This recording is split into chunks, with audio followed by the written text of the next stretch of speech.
With due respect, they said Osimhen wants to go to Turkey. He should be going. What nonsense. What nonsense. What nonsense attitude. What Ademola Look now has achieved. You two have achieved. You are both African Footballer of the Year. Why are you doing this? Put your hand down. Then the next thing, you drop your accreditation.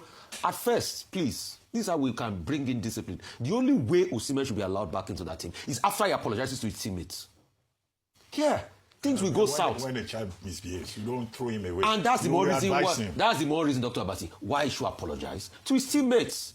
And what he should apologize for is him throwing his accreditation and saying, I'm done, he wants to go to. He should go to Turkey. They should rent private jet for him to go. Are you God? Who will pay for that private Are you God?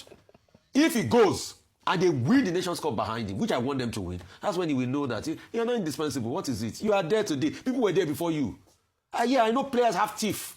Rashidi Yekini had his own too back in the days and all of that with, ball service. Yes, it is for the moment. But once you iron it out with your teammate, you are your teammate, you are not his God. You're not first among equals. Osimhen, Bono, Malo, Turkey. Grown team for Ajari nonsense. Rubbish. Well, I think that what's most concerning for me is that we're seeing sort of a culture of repetitive behavior, because I remember also seeing him lashing out in Uyo. That was at the match against Zimbabwe, and he also had some similar outbursts against his teammates. I remember because I was watching that against Zimbabwe. That's why I remember. That's why I remember.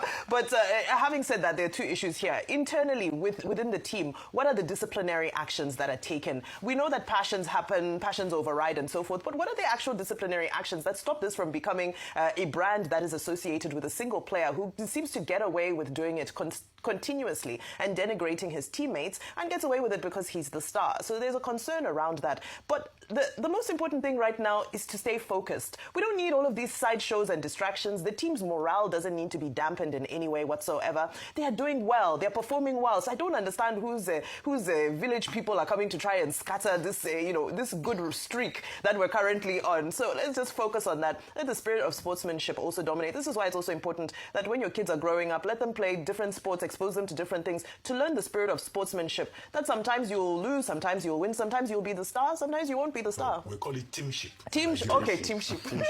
That's the Nigerian. Osimhen should apologize. Yeah, everybody lose their